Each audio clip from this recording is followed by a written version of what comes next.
She fled her toxic relationship and went to her aunt's, not knowing a mafia boss owned the block. The taxi door slammed shut with a hollow, final sound, sealing Lena Carver off from the world she knew. The cab's red taillights bled into the humid Brooklyn night, disappearing around a corner and leaving her utterly alone on the cracked pavement. She clutched the single strap of her backpack, the fabric digging into her shoulder. It held everything she owned: 3 changes of clothes, a toothbrush, $700 in cash saved from tips, and a phone she had bought at a gas station 2 states away. She looked up at the building. It was 5 stories of grim brick, scarred with spray-painted tags that layered over each other in angry, vibrant colors. The front door was propped open with a moldy sneaker, and from the lobby, she could hear the muffled thud of a bass line and a man and woman arguing loudly. A group of men were gathered near the corner, their faces hidden by the shadows of their hoodies, their cigarettes glowing like fireflies in the gloom. Lena's stomach clenched. Every instinct, honed sharp by years of fear, screamed at her to run. She was a ghost, pale and trembling, standing in a place that felt too loud, too real. The air smelled of exhaust, damp garbage, and something sweet and savory cooking on an upper floor. Taking a breath that felt like swallowing glass, she forced her feet to move, walking past the men, head down, eyes on the ground, making herself small. She felt their eyes on her, a physical weight on her back, but no one spoke. She found her aunt's apartment on the 4th floor. The hallway light flickered, buzzing like an angry insect. Apartment 4B. She knocked, her knuckles barely making a sound. The door swung open and the smell of bleach and strong coffee washed over her. Aunt May stood in the doorway, wiping her hands on an apron. She was a broad, sturdy woman, her graying hair pulled back in a tight bun. Her face was lined with worry, but her eyes, the same blue as Lena's, were warm. "You made it," May said. It wasn't a question. Lena couldn't speak. The dam of adrenaline that had held her together for the 48-hour bus ride finally broke. A sob tore from her chest, and she stumbled forward. May caught her, her arm strong, and pulled her inside, kicking the door shut. "It's all right, baby girl," May murmured, her voice rough but kind, rubbing Lena's back. "You're here now. You're safe." May's apartment was small, but it was immaculate. The kitchen linoleum shone, and a pot of something that smelled like tomatoes and garlic bubbled on the stove. She sat Lena at the small kitchen table. "This is your room," May said later, pointing to a small space off the living room, barely larger than a closet, containing a cot and a small dresser. "It ain't much, but the lock works." Lena just nodded, dropping her backpack onto the thin mattress. The word-a-lock echoed in her mind. May poured 2 mugs of coffee, sitting across from her. "There are rules here. Lena, you pay your share when you can. You clean up after yourself, and you stay out of trouble. I don't want that man of yours bringing his poison here." "He won't," Lena whispered, her voice raw. "He doesn't know where I am." "Good." May took a long sip, her eyes hard over the rim of the mug. "One more thing, this block isn't like where you came from. You keep your head down, the boys on the corner, you don't look at them, you don't talk to them, they're trouble." Lena nodded, picturing the shadowed figures she'd passed. "But they aren't the real problem," May continued, lowering her voice. "There's a man who watches this block. You'll see him. Black SUV, tinted windows, parks across the street. His name is Dante Morello." May said the name like it was a curse. "He owns the building. He owns the corner. He owns the cops who don't come around. He is not your friend. Lena, he's not trouble. He's the end of the line. You stay away from him, you understand me? Far away." Lena understood. She understood staying away. She had built her life around it. That night, sleeping on the cot, the sounds of the city pressing in, her mind betrayed her. It dragged her back to Brent. She wasn't just bruised, she was hollowed out. Brent had never hit her. Not once. He didn't need to. His weapons were his voice and his smile. He'd start with compliments, how she was so smart, so much better than everyone else.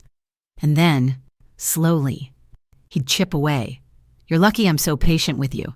That dress is a little much, don't you think? You want people to look at you?" He stalked her. The first time she'd tried to leave, he had called her 57 times in one night. He showed up at her job, smiling, charming her boss, bringing her flowers while whispering in her ear, "Did you really think you could leave me?" He controlled her money, convincing her to quit her job to focus on her art, and then holding the joint bank account over her head. He'd take her keys, her phone. "Just so you can have a break from the world, baby," leaving her isolated, trapped in their pristine, silent apartment, waiting for him to come home and tell her who she was allowed to be. Lena woke up tangled in her thin sheet, her heart pounding against her ribs, the ghost of his voice in her ear. She was free. She had to keep believing that. After 2 days of hiding in May's apartment, the walls started to feel like Brent's apartment. She had to get out. She needed milk. She needed air. She left just after noon, the sun high and hot, making the neighborhood seem less threatening. The street was busy. Women pushed strollers, old men played dominoes on a folding table, and music spilled from open windows. Lena kept her eyes down, her keys gripped tight in her pocket. She walked past a group of men leaning against a bodega wall. They were the same men from the other night. The corner boys May had warned her about. They were laughing, loud and brash. But as Lena approached, the laughter died. She tensed, bracing for a comment, a whistle, anything, nothing. They just watched her. And then, as if pulled by an invisible string, the men shifted, parting to let her pass. They didn't smile, they didn't sneer, they just moved, their eyes following her until she was past them. It was unnerving, that silent, synchronized respect. It wasn't for her. She felt a different kind of gaze, heavier, more focused. She looked across the street. There it was, the black SUV, parked parallel to the curb, its engine idling silently. It was enormous, polished to a mirror shine, the windows so dark they looked like solid obsidian. She couldn't see inside, but she knew, with a sudden, cold certainty, that he was in there. Dante Morello. He was watching her. Lena's breath hitched. She tore her eyes away and hurried into the bodega, the little bell over the door chiming frantically. She grabbed a small carton of milk and a loaf of bread, her hands shaking. The bodega was small, crammed with shelves, and smelled of stale beer and spices. She was the only customer. She turned to head to the counter, and a man was standing in the aisle, blocking her way. He was not one of the corner boys. He was older, with greasy hair and a sour smell. His eyes, small and bloodshot, raked over her. "Well, look at this," he slurred, a wet grin spreading across his face. "A new little bird on the block." Lena tried to step around him. "Excuse me." He shifted, blocking her again. "What's your hurry?" "Sweet thing. You look scared." "I like that." He was too close. She could smell the alcohol on his breath. This was it. This was the moment she always dreaded. Her throat closed up, the old, familiar ice filling her veins. She was back in her old apartment with Brent standing in the doorway, blocking her exit. That same look in his eyes. "Please," she whispered, "just let me pass." "I'll let you pass," he said, his voice dropping. "Right after you give me a smile, or maybe something else." He reached out, his hand grasping for her arm. The bell on the door chimed. The atmosphere in the small store didn't just change, it evaporated. The temperature seemed to drop 10 degrees. The man in front of her froze, his hand hovering in the air. His smile vanished, replaced by a sudden, sickly pallor. Lena didn't have to turn around. She felt the presence behind her. It was absolute, a void of silence in the buzzing, fluorescent light. "You're done," a voice said. It was not loud. It was deep, quiet, and rough, like gravel pouring over velvet. It held zero emotion. It was a statement of fact. The greasy man stumbled back, his hands shooting up in surrender.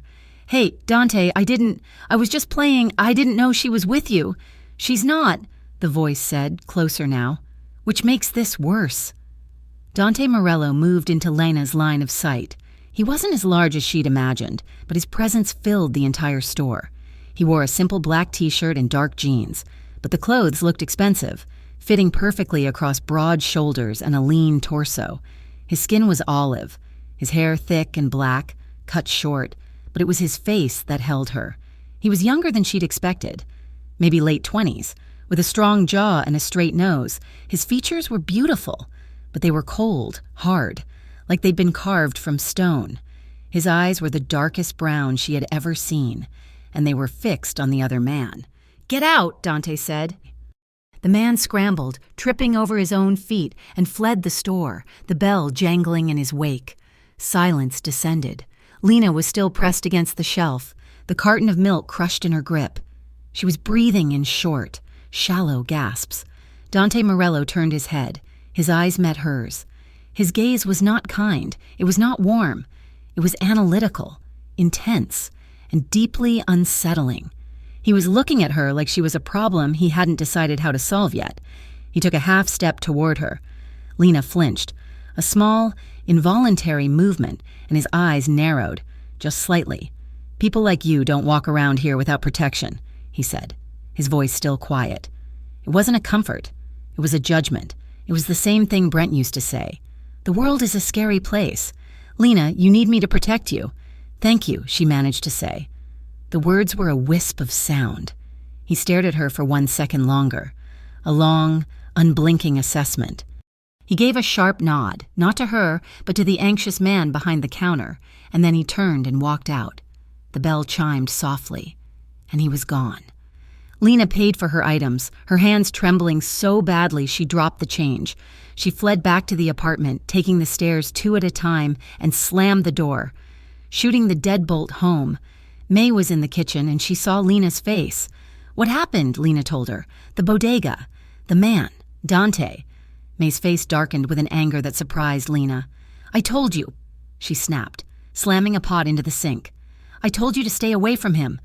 I didn't go near him. He was just there." Lena's voice was high, defensive. "It doesn't matter," May rounded on her. "Now he's seen you. He's spoken to you. He stepped in." She jabbed a finger at Lena.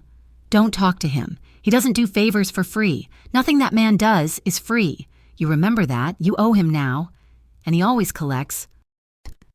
The warning settled over Lena like a shroud, heavier and colder than her fear of Brent. That night, the nightmares were worse.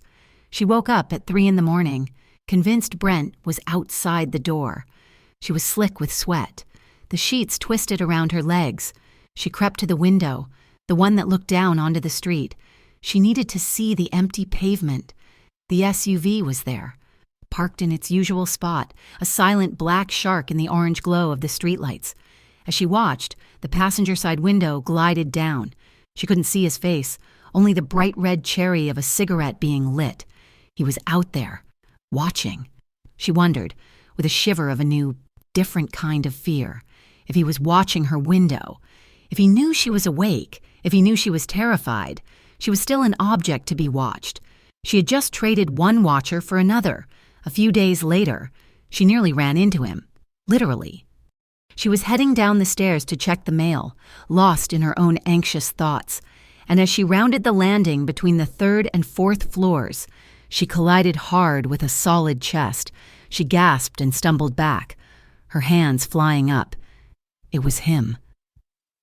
Dante Morello stood 1 step below her, blocking the narrow, poorly lit stairwell. He was alone, up close. He was even more intimidating. He smelled faintly of expensive soap, tobacco, and something metallic, like old pennies.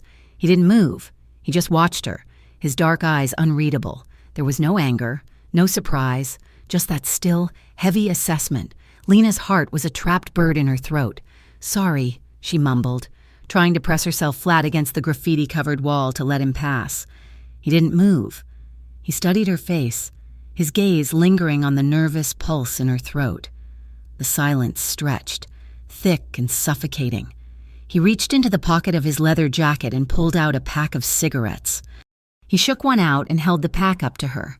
"Smoke?" he offered. His voice was low and it vibrated in the small space. "No," she said, her voice tight.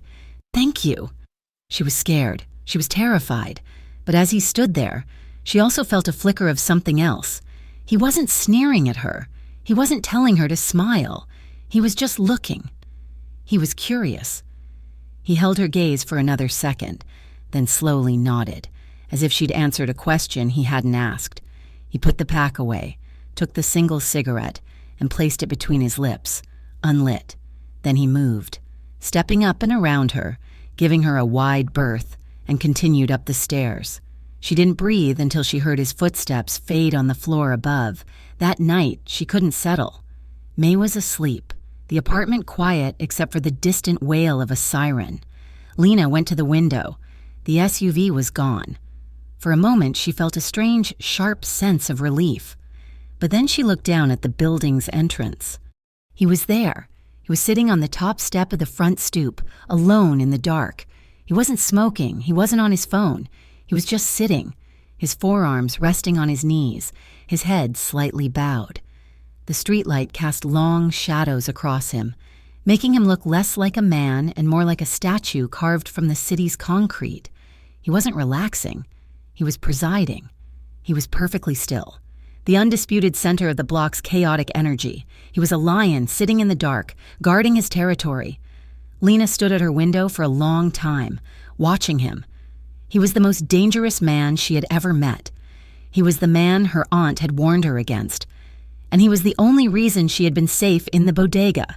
She watched the guardian of her prison, and for the first time in years, she felt something other than fear.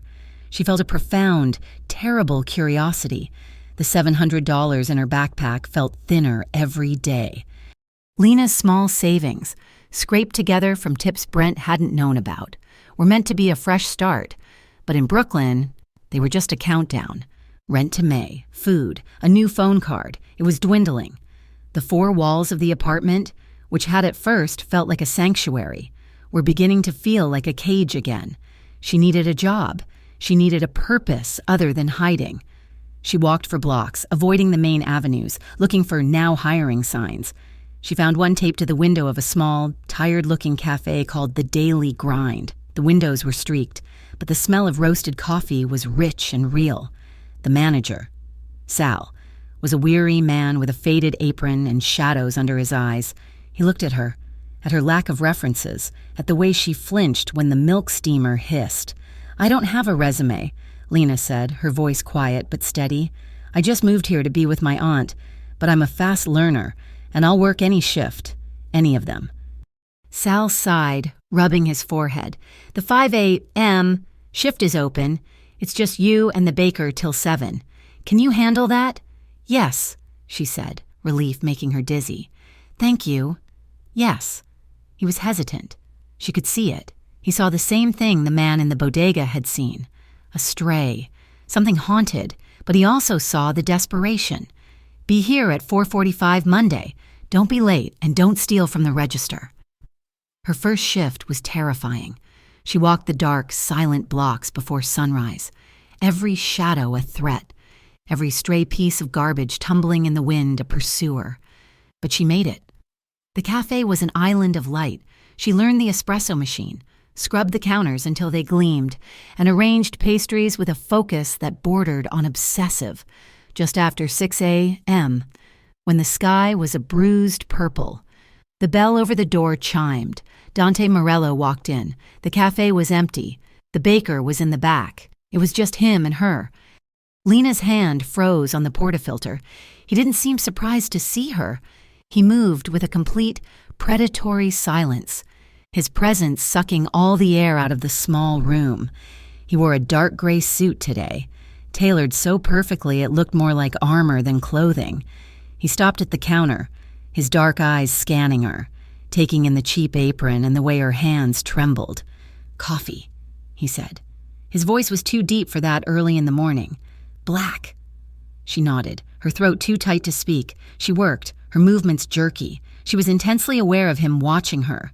Every clink of the cup, every drop of coffee, felt deafening. She slid the cup across the counter. "That's $1.75, she whispered. He didn't move. He looked at the sad, empty tip jar on the counter. Then he reached into his jacket, pulled out a folded bill, and dropped it in. It was a $100 bill. Lena stared at it. A hot, painful flush crept up her neck. It wasn't a tip.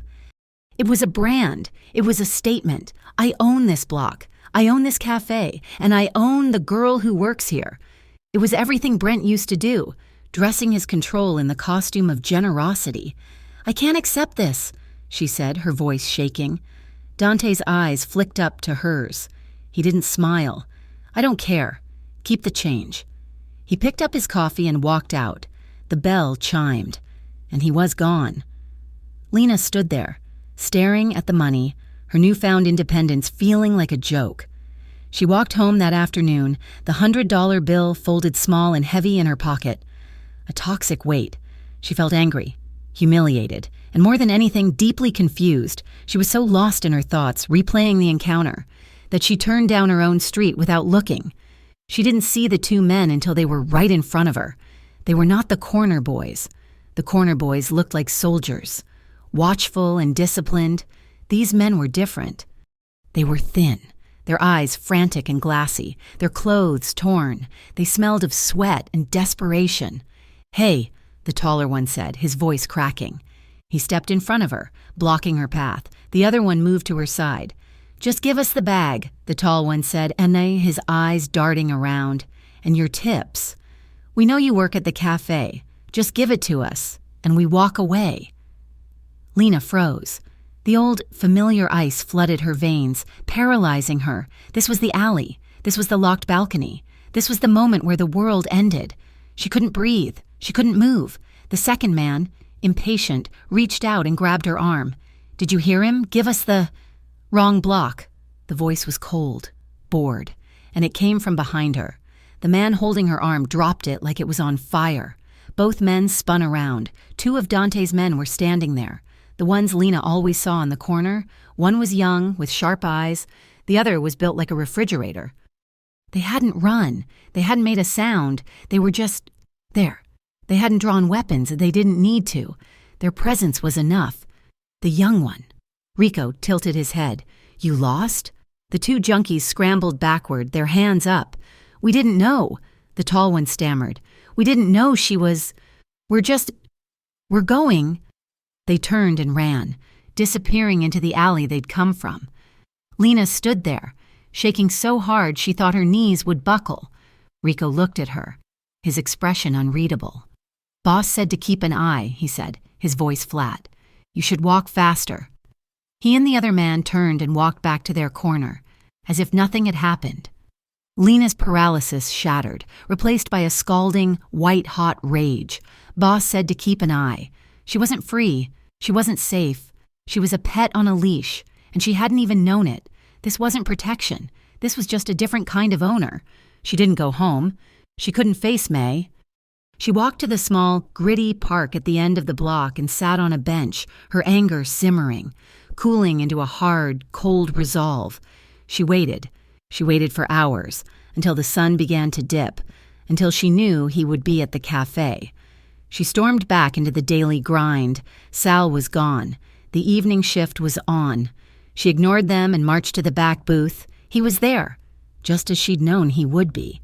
He was sitting with two other men, older, in expensive suits. They stopped talking when she approached. Dante looked up, his expression unchanged, as if he'd been expecting her. "I need to talk to you," she said. Her voice was low and trembling, but not with fear, with fury. One of the men started to stand up. "Hey, show some—" Dante lifted one hand, just an inch, and the man sat back down, his mouth snapping shut. Dante's eyes never left Lena's. He dismissed the other men with a jerk of his head. They vanished. "You," she said, planting her hands on the table. "You think you can just—" "What? Buy me with a tip?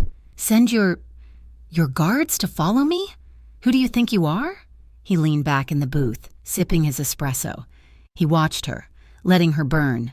"I am not your property," she hissed, tears of rage stinging her eyes. "I didn't ask for your protection. I don't want it. I left a man who thought he owned me.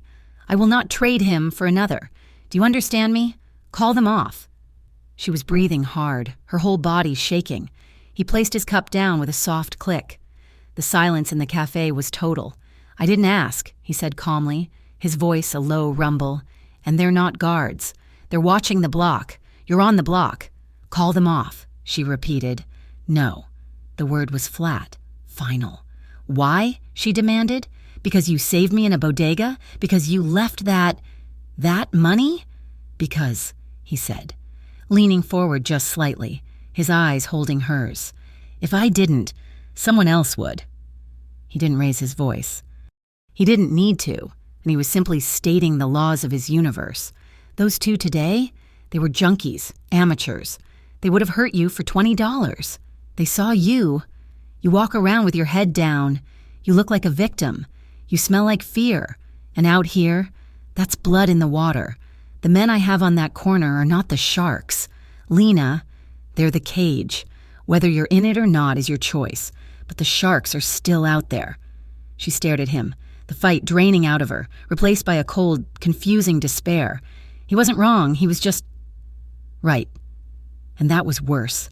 I hate you, she whispered. Dante finished his coffee. I don't care. Go home, you're safe. She was torn. For the next week, she lived in a state of profound conflict. She hated the feeling of being watched. She would see Rico on the corner and her stomach would twist with resentment. It was a gilded cage, and it felt suffocating, but it was also the first time in her adult life she had walked home from work without looking over her shoulder. It was the first time she didn't have to map out escape routes or clutch her keys between her fingers. The predators, the greasy men, the desperate ones. They didn't just ignore her. They avoided her. They saw her, saw the invisible brand Dante had put on her, and they crossed the street. She hated him for it, and she slept through the night for the first time in years. One night, the thick, humid heat of July finally broke the building's ancient wiring. The lights flickered, buzzed, and died. The rattling window unit in May's living room wheezed into silence. The apartment was plunged into a hot, oppressive darkness. Oh, for heaven's sake, May grumbled, shuffling around. The breakers must have blown again. Where are my emergency candles? Lena was trying to use her phone's flashlight to help when a heavy knock echoed through the apartment. It wasn't the knock of a neighbor. It was solid, authoritative. May pulled the door open. Dante Morello was standing on the landing, backlit by the beam of a heavy-duty flashlight. He was holding a small crate. Power's out on the whole grid, May, he said. Breakers won't help. Figured you'd need these. He handed her a box of long-burning emergency candles and 2 more flashlights. God bless you, Dante, May said, her earlier warnings completely forgotten in the face of the practical. I was just about to... Make sure you check on Mrs. Petrovich next door, he said. Her phone's probably out. I will. May took the supplies and turned. Lena, honey, come help me with Mrs. Petrovich, her hip's been bad. And just like that, May shuffled out, leaving Lena alone in the dark apartment doorway with him. He was still in the hall. The beam of his flashlight was pointed at the floor, illuminating them in a dim, upward glow. We have some candles, Lena said awkwardly. But thank you. These last longer, he said. He stepped just inside the door, placing the crate down. I'm checking the other floors. He was helping her light one of the candles on the kitchen table when the silence became too much. You're a very attentive landlord, she said, the words sharper than she intended. He paused, the match burning down in his fingers. He blew it out. My father owned this building. He let it rot. He didn't care if the heat worked or the roof leaked. He just cared that people paid. Lena was silent. He died, Dante said, his voice flat in the darkness. Violently, and I took over. He lit another candle. My mother left when I was a kid, disappeared. When you grow up with nothing, you learn one thing. You hold what's yours, and you never, ever let it go. You protect it. The darkness made confession easy. The shadows softened his hard face, made his voice seem more human. She found herself speaking before she could stop. I know about surviving, she whispered. The candle flame flickered, casting moving shadows on the wall. He turned his head, watching her. The man I left, she said, her voice barely audible. Brent, he liked to punish me for things I didn't do, for talking to a waiter or smiling at a cashier. She hadn't told anyone this, not May, not ever. Last winter, I smiled at the mailman. That night, Brent got angry. He said I was disrespectful, that I didn't appreciate him. Her voice was trembling, but it wouldn't stop. He locked me out. On our apartment balcony. It was snowing, I didn't have shoes on, just pajamas. She looked down at her hands, seeing the ghost of the frost on her skin. I begged him to let me in. I banged on the glass. He sat inside. He poured a whiskey and he watched me. For hours. He just watched me cry until I couldn't feel my feet. She finished, and the silence in the room was absolute, heavier than the heat. She was shaking, the shame and the cold washing over her again. Dante hadn't moved. He was staring at her, but his face was carved from granite. In the flickering light, she saw a muscle in his jaw clench, then clench again, a violent, contained spasm. He did that, Dante said. It wasn't a question. It was a judgment. She flinched when he moved, but he was slow. He wasn't reaching for her face or her shoulder. He reached out and gently, with a shocking tenderness, covered her wrist with his large, warm hand. His thumb found the frantic pulse point on the inside of her fragile skin and just held it, a gesture of pure, grounding possession. That, he said, his voice a low, terrifying promise. Won't happen again? She stared at his hand on her skin. She should have pulled away. Every alarm bell, every lesson Brent had taught her, screamed that this was a trap. This was control. But it didn't feel like control. It felt like an anchor. The power was still out when he went to leave. They stood at the open door, the apartment behind her lit by a constellation of candles, the hallway a black void. He stood close, too close. She could feel the heat radiating from his body. She could smell the soap on his skin and the faint, clean scent of the night air on his clothes. He looked down at her. His eyes were no longer cold stone. They were dark, liquid and hot. He was looking at her mouth. She felt the pull. It was a physical thing, a magnetism in her stomach, drawing her forward. He was solid. He was a wall. He was the man who had vowed that her past would never touch her again. She rose on her toes, just a fraction of an inch. Her eyes fluttered. She was going to kiss him, and the terror slammed into her. It's a trap. He's a monster. You're just trading cages. She inhaled sharply and stumbled back, pulling her wrist from his grasp. Dante's expression tightened. The heat vanished, replaced by the familiar, cold mask. He looked at her for one long, hard second, as if memorizing her fear. He gave a sharp, curt nod. Then he turned and was gone, his footsteps silent as he descended into the darkness. Lena locked the door, her heart hammering. She bought a spiral notebook from the bodega the next day.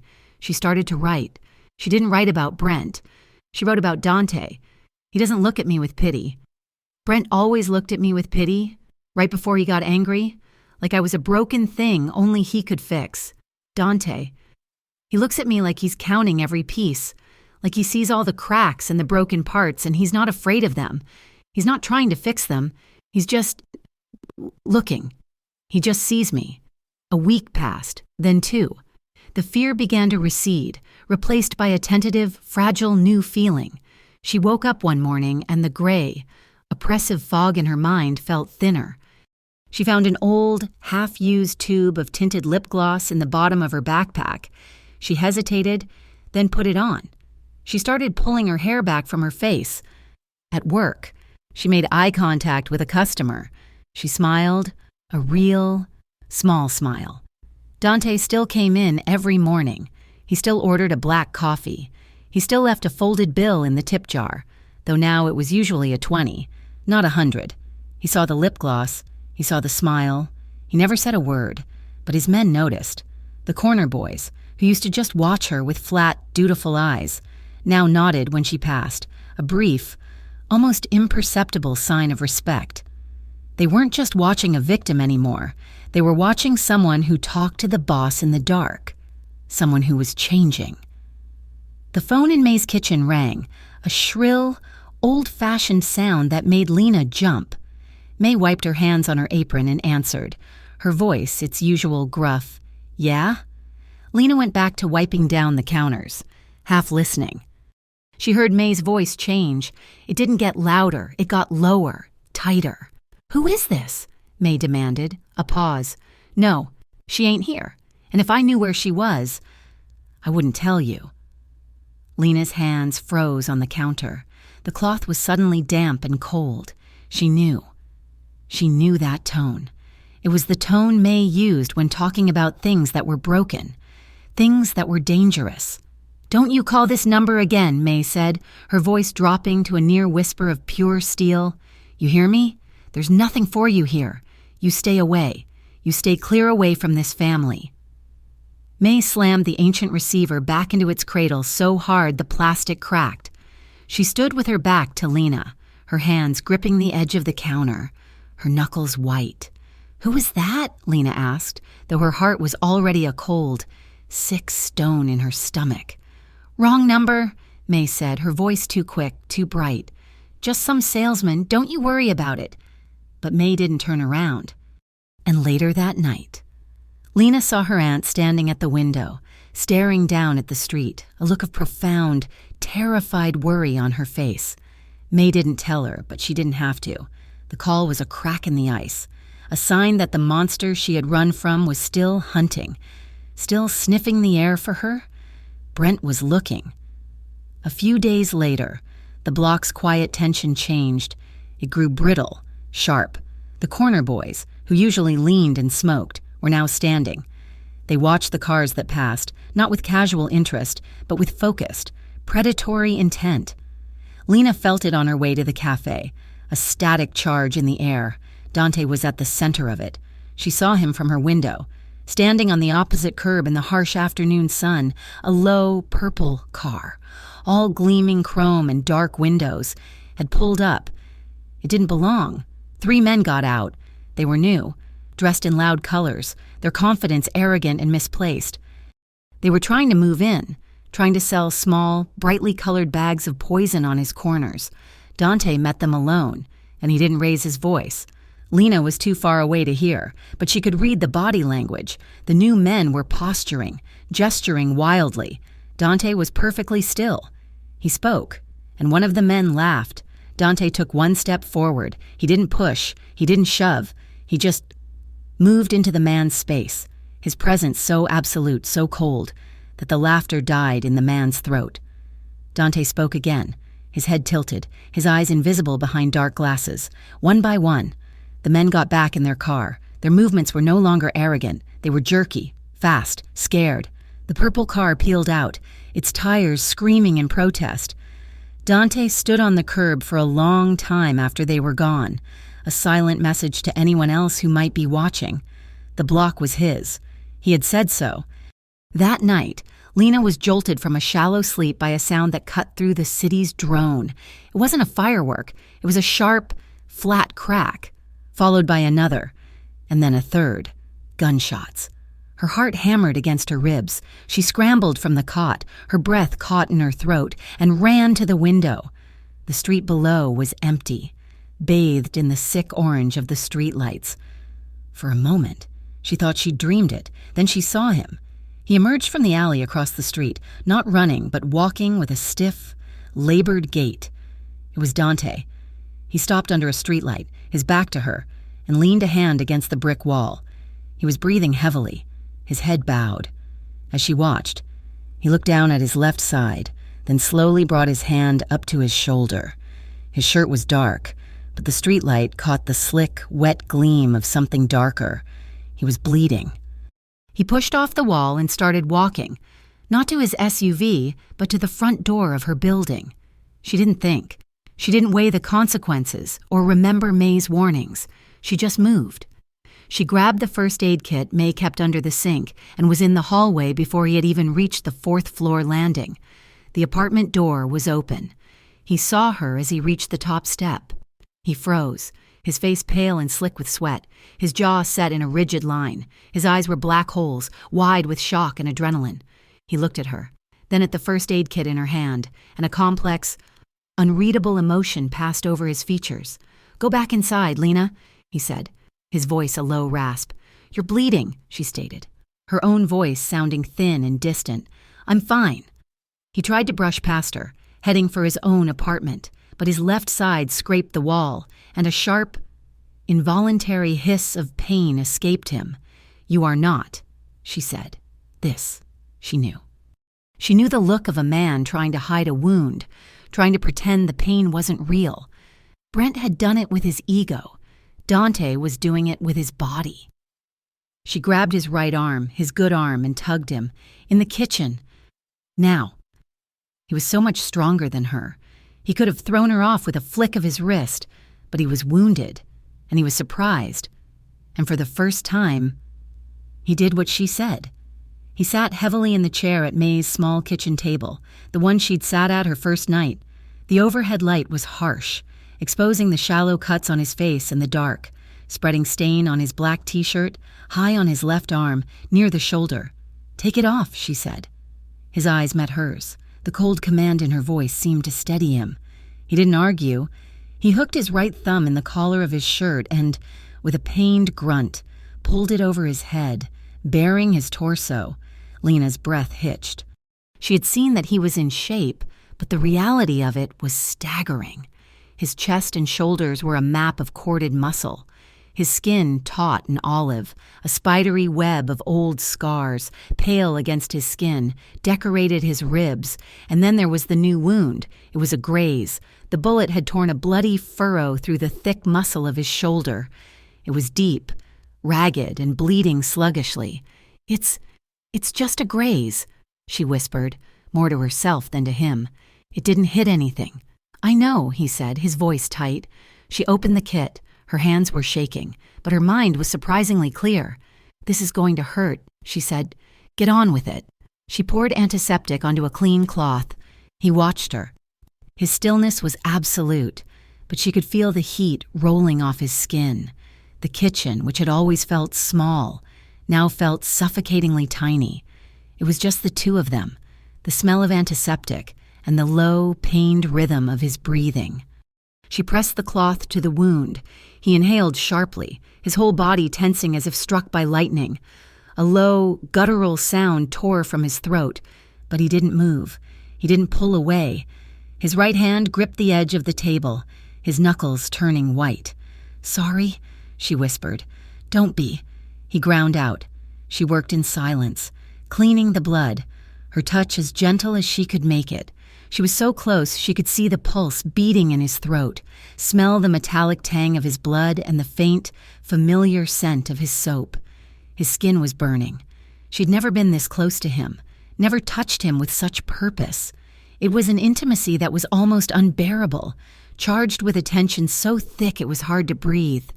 She focused on the task, on the clean line of his collarbone, the way his dark hair curled at the nape of his neck. Her fingers brushed his uninjured skin, and it was like touching a live wire. "All done," she said, her voice strained, as she taped the last piece of gauze in place. Her hands were trembling violently now. He didn't move to get up. He just sat there, bare-chested in her aunt's kitchen, watching her with those dark, bottomless eyes. The adrenaline was fading, leaving something else in its wake. "Why?" he asked. His voice was quiet, rough. "Why what?" She busied herself with putting the supplies away, unable to look at him. "Why did you do this? Why help me?" She stopped, her back to him. "You were hurt." "That's not an answer." He was right, it wasn't. She turned to face him. He was a killer. He was a gangster. He was the man who owned the block and dealt in violence, and he had just been shot for it. "Why did you leave your old life?" He asked, deflecting, his gaze intense. "The truth." She gripped the edge of the counter, the same one May had gripped. The truth. He didn't just lock me out on the balcony," she said, the words tearing their way out. "He told me he owned me. He said I was nothing, that I was garbage, that he was the only person on earth who would ever want me. And I believed him. For a long, long time." She looked at him, her eyes burning with unshed tears. "I didn't leave," she whispered. "I escaped. I ran in the middle of the night with nothing but cash from my tips, and I ran here because I knew if I stayed, I wouldn't just be trapped. I would be gone. I would have disappeared inside myself." He stared at her. The silence in the kitchen stretched, filled with her confession. He looked at her not with pity, but with a raw, aching recognition. He saw a survivor. He saw a fellow ghost. He slowly, carefully lifted his right hand, and he didn't reach for her face or her arm. He reached for her wrist, the same one he'd held in the dark hallway.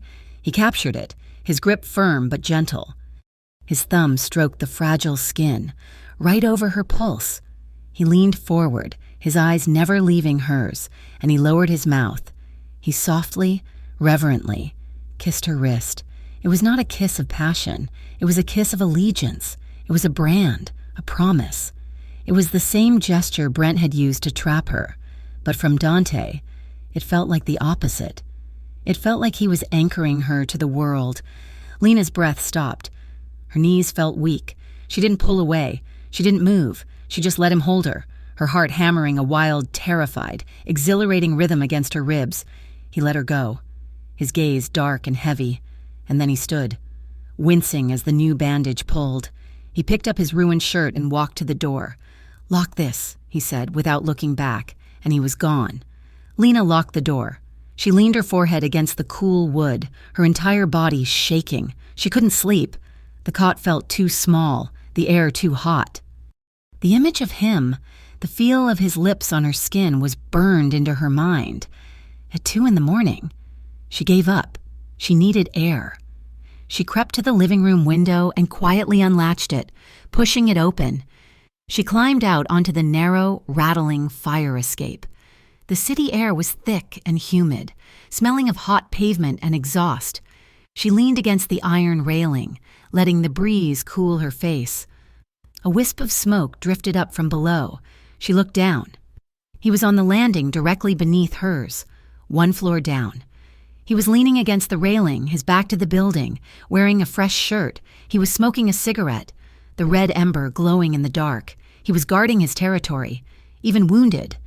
He must have heard her, because he tilted his head back and looked up. Their eyes met in the darkness. He didn't speak. He just watched her. She should have gone back inside. She should have run. But she was tired of running. Slowly, her heart in her throat, she swung her legs over the side of the landing and climbed down the iron ladder, her bare feet silent on the metal. She stopped on his landing, standing a few feet away from him. He took a long drag from his cigarette, his eyes never leaving her face. "You shouldn't be out here," he said. "Neither should you," she replied, her voice soft. "Your shoulder." "It's fine." He looked out at the sleeping city. "You can't sleep." "No." They stood in silence for a long time. It wasn't the awkward silence of the stairwell or the tense silence of the kitchen. It was something else. It was shared. "Thank you," he said, so quietly she almost missed it. Before.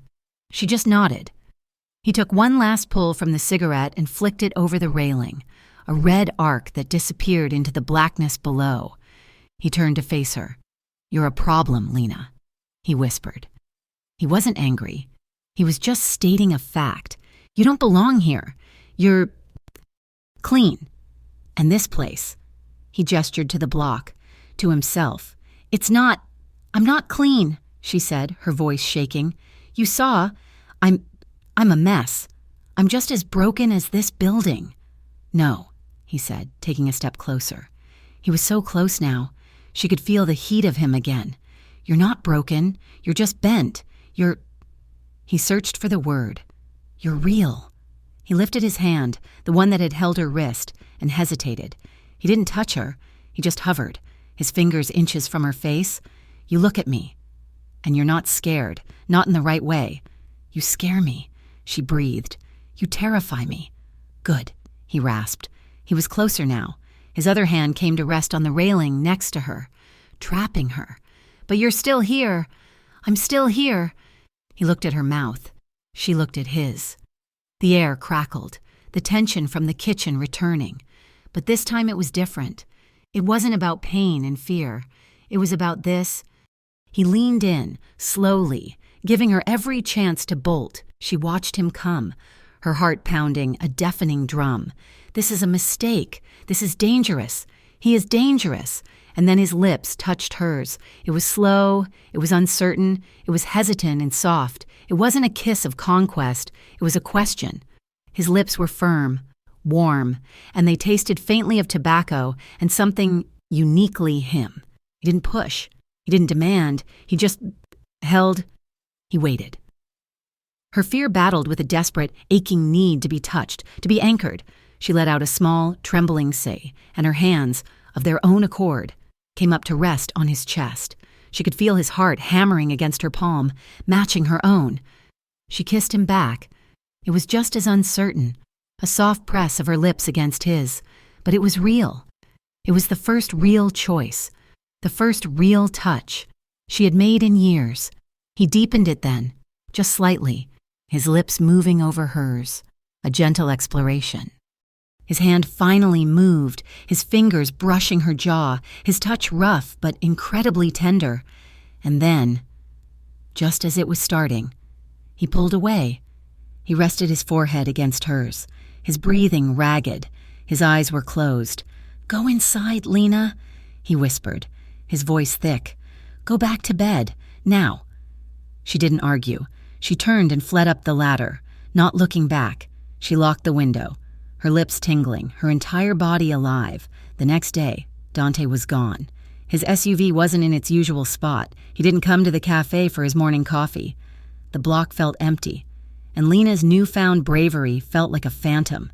She had crossed a line. She'd been too much, or not enough. She had invited him in, and he had run.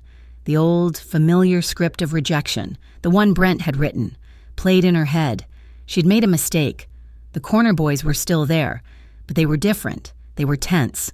They watched her, not with their new respect, but with a sharp-edged anxiety. Rico actually stopped her as she left for work.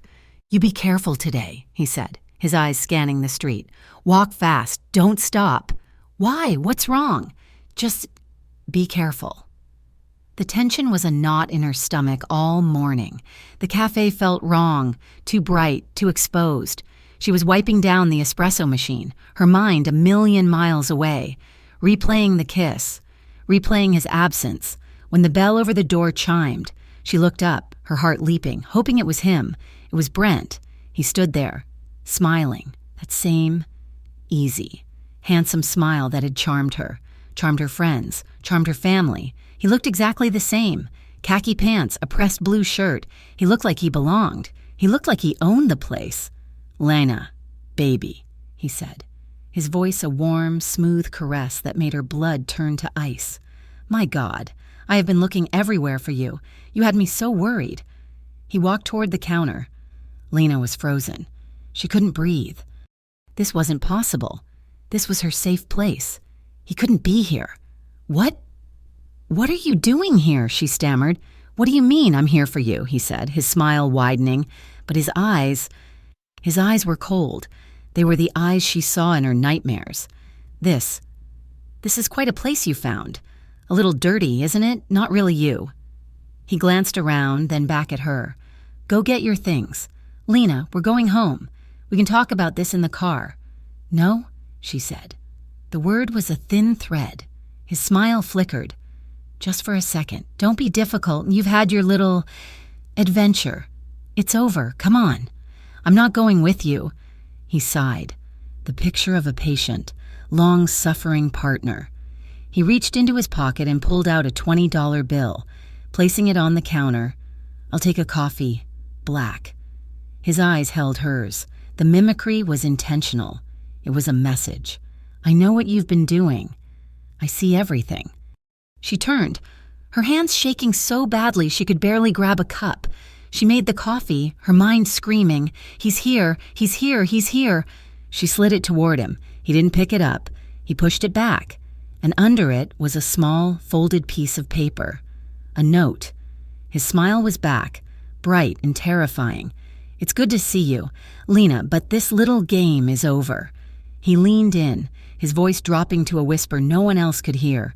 "You will walk out of here and come home with me, or I will ruin you. I will burn this entire filthy block to the ground just to get to you. You understand me?" He winked, picked up his coffee and walked out, the bell chiming cheerfully. Lena stared at the note. Her vision tunneled. She unfolded it. "Come home or I'll ruin you." She crumbled it in her fist, her whole body trembling. She ran to the bathroom and was violently sick. She hid the note, cramming it deep into the pocket of her jeans. She couldn't tell May. May would panic, try to run, and Brent would find them. She couldn't tell Dante. He was gone. He had kissed her and left. He was violent. He was a killer. He was just like Brent, just with a different uniform. She was alone. She was completely, utterly alone. That night, she avoided Dante. She saw his SUV back in its spot, but she kept her head down, her shift over, and ran up the stairs. She didn't go to the fire escape. She locked her bedroom door. She jammed the small wooden chair under the knob, and for the first time since she had arrived in Brooklyn, Lena Carver left the light on to sleep. Lena lived behind a mask of normalcy for 2 days. She went to work. She smiled at Sal. She scrubbed the counters until her fingers were raw, but inside, she was vibrating. A tuning fork struck with pure terror. Every chime of the cafe's bell was him. Every footstep in the hall was him. She threw the crumpled note into the kitchen trash, but she couldn't throw away the fear. On the third morning, May was taking out the garbage. She was quiet when she came back, her face a pale, grim mask. Lena was sitting at the table, trying to force down a piece of dry toast. May didn't speak. She just walked over and dropped the crumpled, coffee-stained note onto the table in front of Lena. "Come home or I'll ruin you." "I was wondering why you started sleeping with the light on again," May said, her voice dangerously quiet. "I was wondering why you look like a ghost. This is from him, isn't it? The one you ran from?" Lena couldn't speak. She just nodded. A wave of shame so profound it choked her. "He was here," Lena whispered. "At the cafe, he found me." May's face crumpled, the anger replaced by a deep, world-weary fear.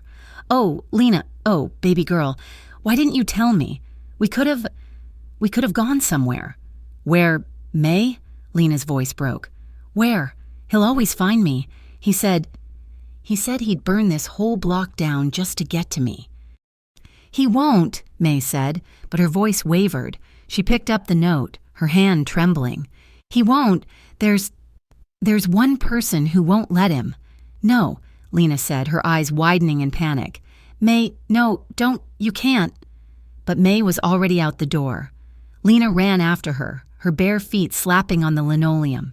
"May, please don't, you don't understand. He's just like him. He's dangerous." She followed her aunt up the stairs, to the 5th floor, the penthouse. May didn't knock. She shoved the door open. It was unlocked.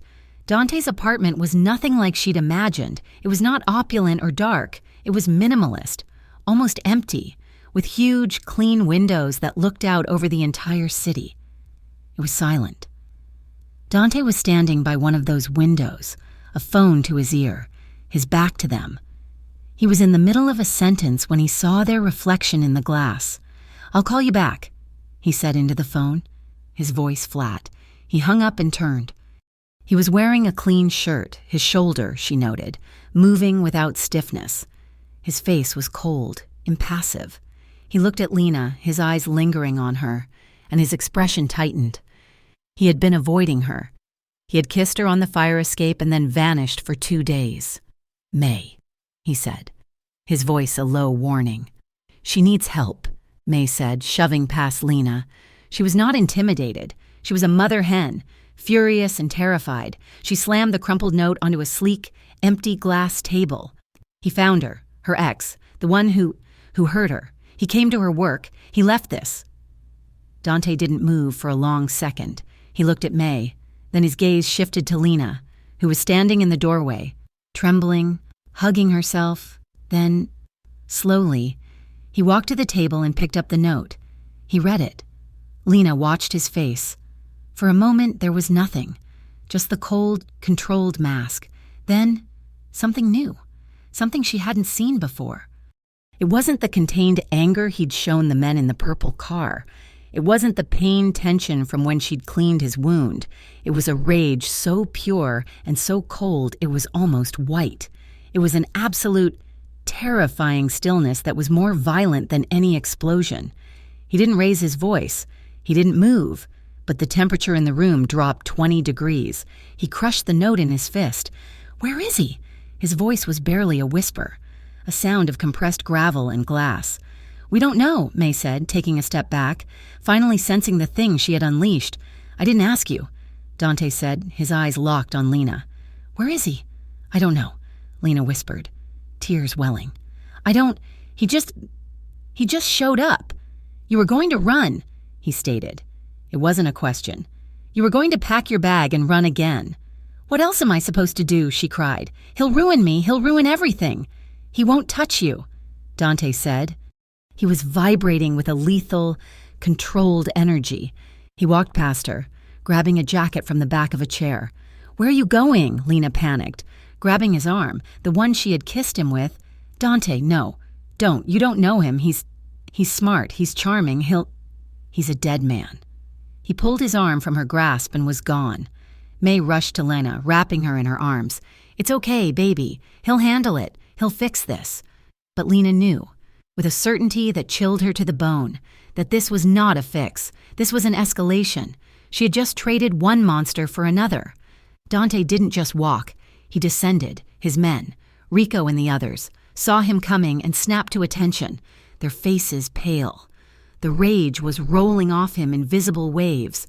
Rico, he snapped. The white guy, the one who came to the cafe 2 days ago, blue shirt, khakis, smiled too much. Yeah, boss, Rico said, his eyes wide. We saw him. Thought he was just a customer. He's not. He's been sniffing around. Find his associates. Find out who he talked to. Find out where he's sleeping. I want him. Dante didn't wait. He went to the bodega, the one where he'd first saved her. The owner, Mr. Nazir, was behind the counter. He's been in here, Dante said. Mister? Nazir nodded, his hands shaking. Yes, Mr. Morello. Yesterday, a new man, asking questions about the block, about the girl at the cafe. What did you tell him? Nothing, Mr. Nazir said. Nothing, I swear. I said, we mind our own business here. Dante stared at him, his black eyes seeing everything. He's staying at the Beacon Motel, off the highway, room 201. He's got a contact, a low-level guy named Skinny, who's been feeding him information about this block. He thinks he's invisible. Mr. Nazir's jaw dropped. How did you... You're a good neighbor, Nazir, Dante said, dropping $100 bill on the counter. You didn't see me today. He found Skinny in a back-alley card game. The interrogation was short, brutal, and happened in complete silence. Dante didn't need to ask questions. He just applied pressure, his eyes promising a death that was slow and cold. Skinny told him everything: the motel, the rental car, the fact that Brent had been laughing about the little mafia boss who was protecting his girl. Dante returned to the apartment building hours later. The sun was setting. He was calm. The explosive rage had cooled, settled into something far more dangerous, a purpose.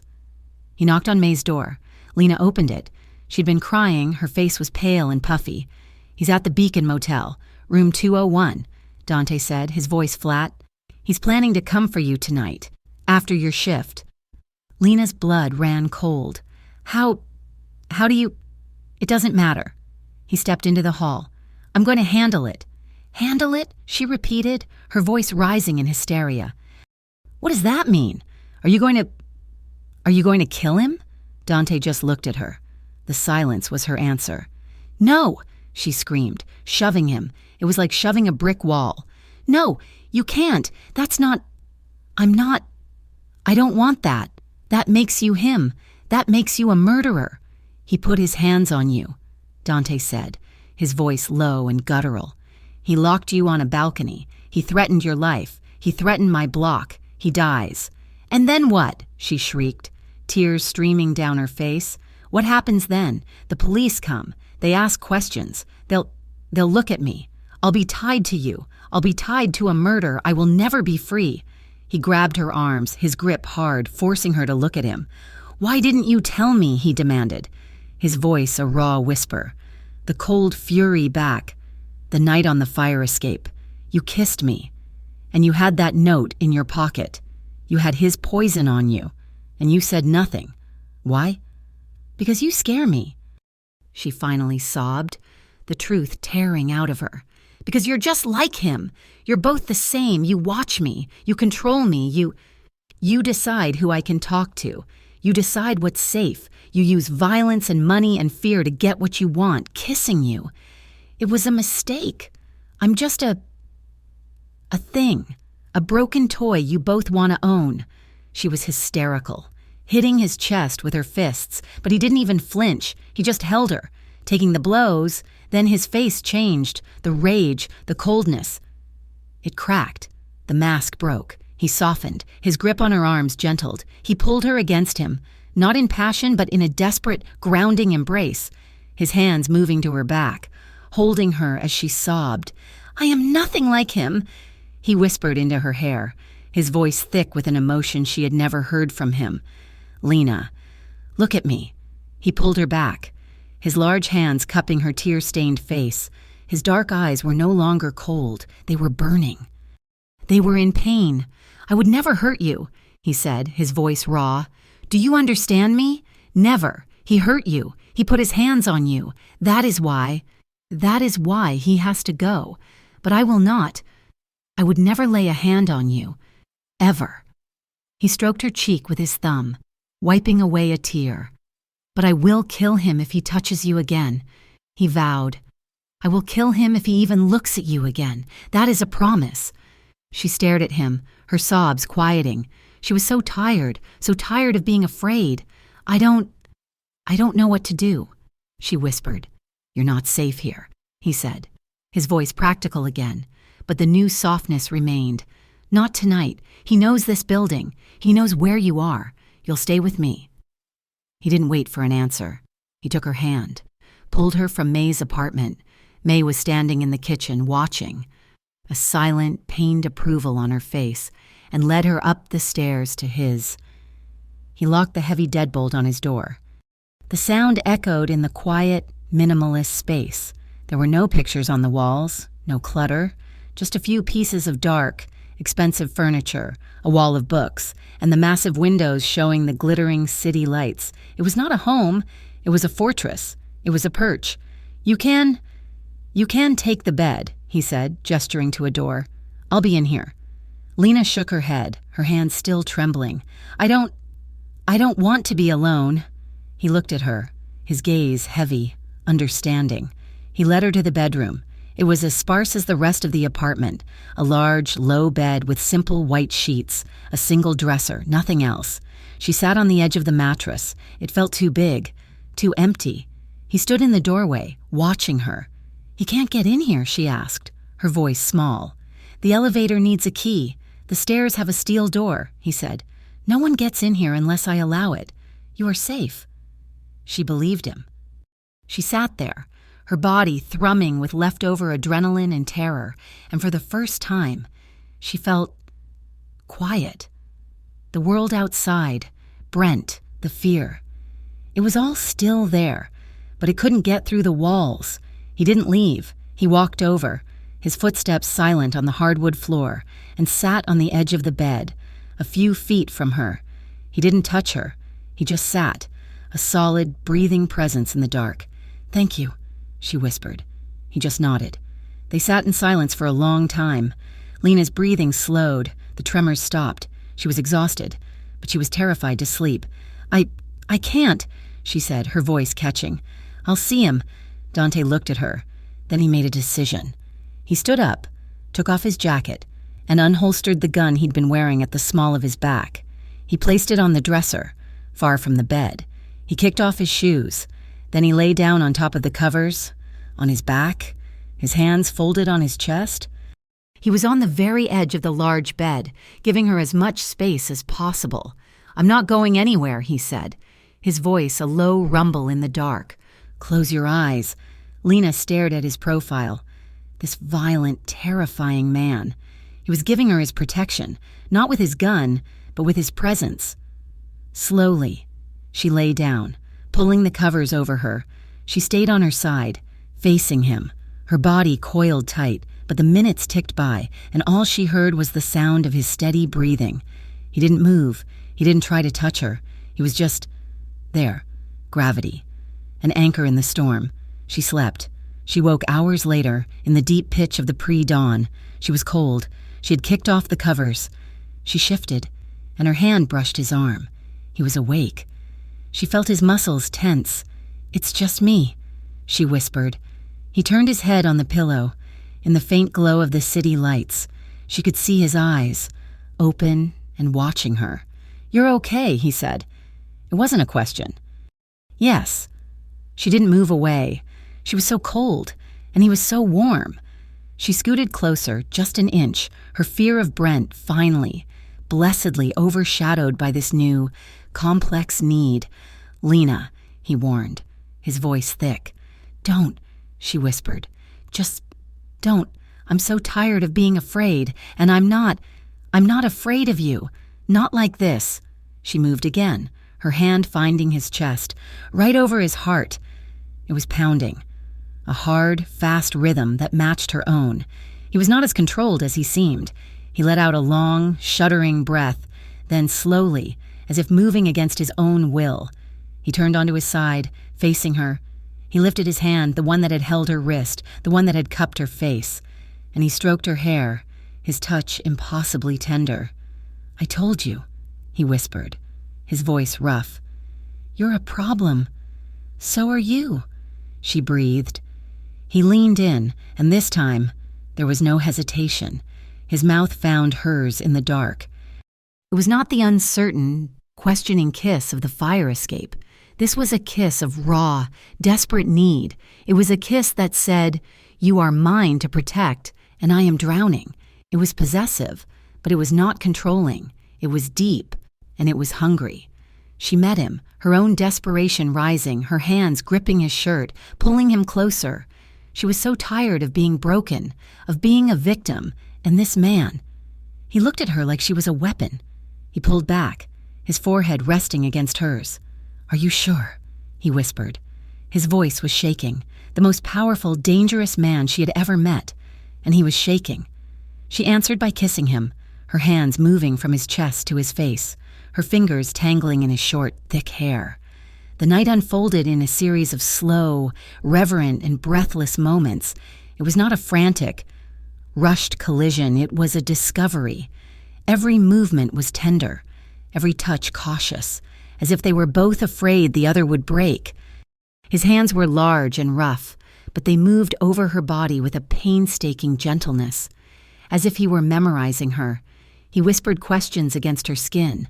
Not "do you like this?" but "is this okay?" His control was absolute, but it was all focused on her safety, on her response. She held on to him like he was gravity, the only solid thing in her spinning world, their limbs tangled in the white sheets. His skin was hot against hers. She was awash in sensation, but more than that, she was awash in safety. She was in the fortress, in the arms of the lion, and for the first time, she was not prey. When they finally came together, it was a slow, deep, silent joining, a sealing of the promise he'd made, foreheads touching, hands gripping, hearts exposed. It was a claiming, and it was a surrender. When Lena woke, the sun was streaming into the room, bright and unforgiving. She was alone in the bed. The sheets were tangled, and the indentation of his body was still next to hers. But he was gone. Panic, cold and sharp, seized her. "Dante?" She sat up, clutching the sheet to her chest. The apartment was silent. The gun was gone from the dresser. He had left her, just like Brent always had. He'd gotten what he wanted, and he'd left her. The shame and the fear were so potent she felt sick. She had been a fool. She stood, her legs trembling, and saw a piece of paper on the dresser, next to where the gun had been. It was a folded note, and her heart stopped, thinking it was from Brent. She picked it up. It was Dante's handwriting. It was stark, masculine, and short. "Stay as long as you want. Lock the door. I'll be back." He was gone. But he was gone to hunt. He was gone to finish it. Dante was discreet. He sat in his car 2 blocks from the Beacon Motel, watching. He'd had his men check the room. Brent was still there, sleeping off a night of cheap whiskey, probably celebrating his brilliant plan. Dante was preparing. He was gathering information, watching the patterns, confirming Brent had no backup. He wanted to strike, to remove the cancer from his block, but he stopped. Lena's voice echoed in his head. That makes you a murderer. I will never be free. He gripped the steering wheel. He wanted to kill him. He wanted to feel the man's life drain away under his hands for what he'd done to her. It was his nature. It was his solution. But for the first time in his life, his nature was at war with something else. He wanted her safe. But more than that, he wanted her free. And if he killed Brent, he would be tying her to his world, his violence, forever. He would become the thing she'd run from. He needed her permission.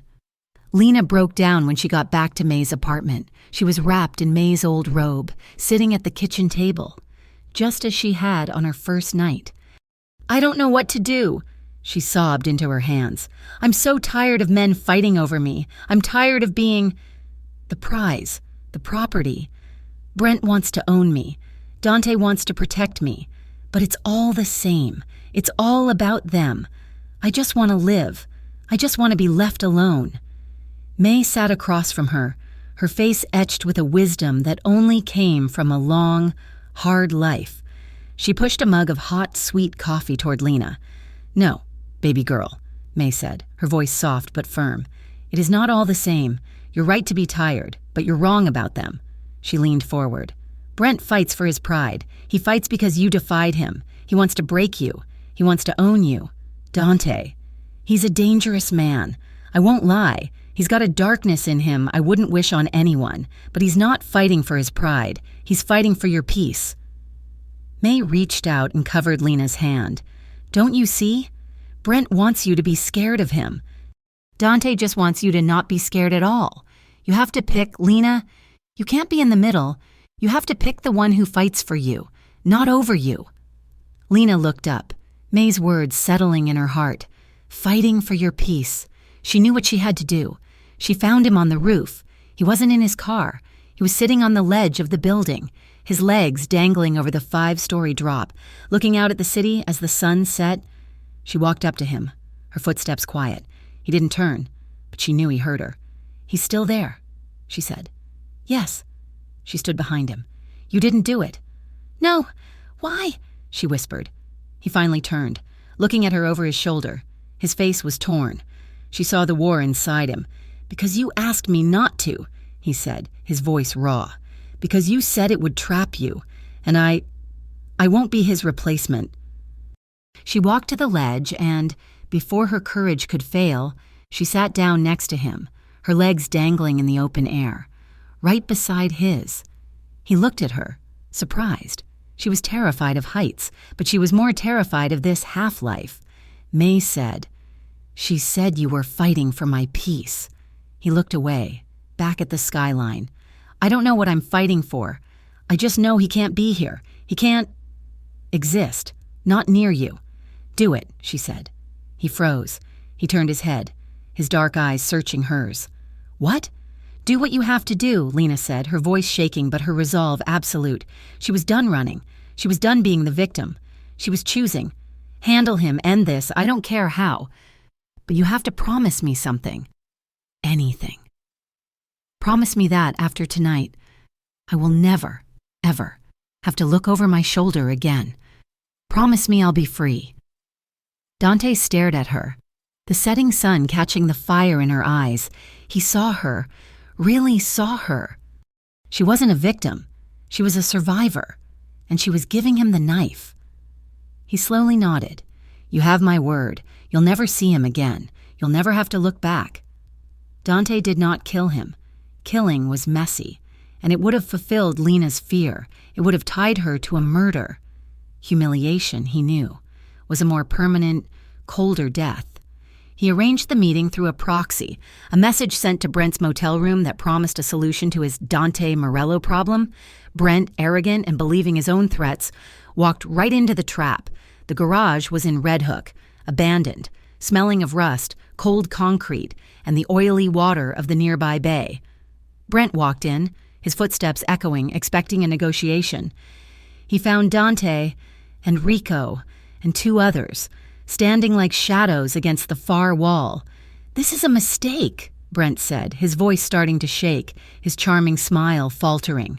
I have money. I can—" "She's not for sale," Dante said. He was sitting on the hood of an old, dust-covered car, perfectly relaxed.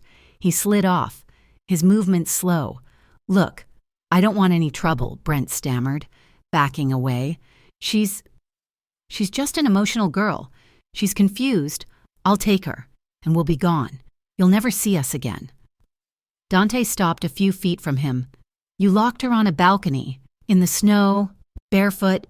The color drained from Brent's face. He knew, then, that this was not a negotiation. "You put your hands on her," Dante continued, his voice a quiet, conversational monotone that was far more terrifying than any shout. "You threatened her. You threatened my block, and you came into my cafe." "Please," Brent whispered, his bravado shattering, revealing the weak, pathetic man beneath. "Don't. I'll leave. I swear." "You'll leave," Dante agreed. He looked at Rico, who handed him a simple, heavy tire iron. "But you'll leave broken, so you remember." Brent tried to run. Dante was faster. The first blow was not to his head, it was to his knee. Brent screamed, a high, thin sound that was swallowed by the concrete. He collapsed. Dante stood over him. "This," he said, "is for the balcony." He brought the iron down on Brent's other knee. The sound of it was wet and final. Brent was sobbing, a blubbering, incoherent mess on the dirty floor. Dante crouched, grabbing a fistful of Brent's expensive, styled hair, and slammed his head back against the concrete, just once, hard. He brought his face close, his voice dropping to a promise that was colder than the grave. "I didn't kill you, because she asked me not to. She is merciful. I am not." He let him go, and Brent slumped, blood and tears and snot smearing his face. "You will vanish," Dante said, wiping his hand on a clean cloth Rico handed him. "You will not go to a hospital here. You will not file a police report. You will not call her, or text her, or write her name in a bathroom stall. You will crawl out of my city and you will never, ever come back. Because if I see your face again, if I even hear your name spoken on this block, I won't stop next time. I will find you, and I will end you." He turned and walked away. "Rico, put him in his car and pointed at the tunnel. Make sure he's the only one in it." Brent vanished. It was as if he had never existed. His rental car was found abandoned near the Lincoln Tunnel. His room at the Beacon Motel was empty, the bed unmade. 2 detectives came by May's apartment. They were bored, overworked, and clearly annoyed to be on the 4th floor of a walk-up. "Lena Carver?" one asked. "Yes," Lena said, her hands clasped tight in front of her. May stood just behind her, a silent, solid wall. "We're following up on a report. Man named Brent. Last name's... yeah, Brent Collins. You know him?" "He's my ex," Lena said, her voice quiet. "Yeah, well, his landlord back in Pennsylvania filed a missing persons report. Hasn't paid his rent. His car turned up. We were told he might have come to see you. You seen him? He came to the cafe where I work," Lena said, her voice shaking just enough to be credible. He threatened me. He said if I didn't come home, he'd ruin me." The detectives looked at each other, their boredom replaced by a flicker of understanding. This was a story they knew well. "And did he," the first cop asked, "threaten you?" "Yes, I was terrified, but then he just left. I haven't seen him since." "He say where he was going?" "No, he just left." The second cop looked around the hallway, his eyes landing on the 4B on the door. He glanced at his notepad. "This building is owned by a Dante Morello. He around?" "He's the landlord," May cut in, her voice sharp. "He keeps to himself. What's this got to do with him?" The detective's posture changed. The name Morello, spoken in this building, meant something. It meant paperwork. It meant trouble. It meant closing the case. "Right," he said, flipping his notebook shut. "Well, if he shows up, Miss Carver, you give us a call. But sounds to me like he just moved on. Sometimes they do that." They left. Lena shut the door, locked the deadbolt, and leaned her forehead against the wood. She was shaken. Her body was still thrumming with the low-grade terror of the last few weeks. But as she stood there, in the silence of the apartment, she realized something. The air was still. The phone wasn't going to ring. No one was going to chime the bell at the cafe. No one was watching her from a parked car. It was over. Later that afternoon, she went into her small room. She opened the window. She stepped out onto the fire escape, into the bright, hot daylight. She wasn't hiding in the dark. She stood on the metal landing, her hands on the railing, and she took a breath. It was the first deep, true breath she had taken in 3 years. It didn't catch in her throat. It didn't burn her lungs. It filled her. From the soles of her feet to the top of her head, the city was loud around her. Kids yelling, cars honking, but in her chest, there was a profound, shocking, and total silence. She was free. Dante kept his distance. His promise had been kept. Brent was gone. Lena was free. And now, he didn't know what to do. His SUV was back in its spot. He watched her. He saw her walk to work, her head held high, not huddled in fear. He saw her come home with a bag of groceries. He saw her smile at one of the corner boys. She was fine. She was living. He hadn't gone near her. He didn't go to the cafe. He didn't wait on the stairs. He had been her protector, her anchor in the storm. But the storm was over. What if she only wanted him for the safety? What if, now that the danger was gone, she would look at him and only see the monster who had solved her problem? He had kissed her. He had held her in his bed, but that was all tangled up in fear and adrenaline. He was the landlord.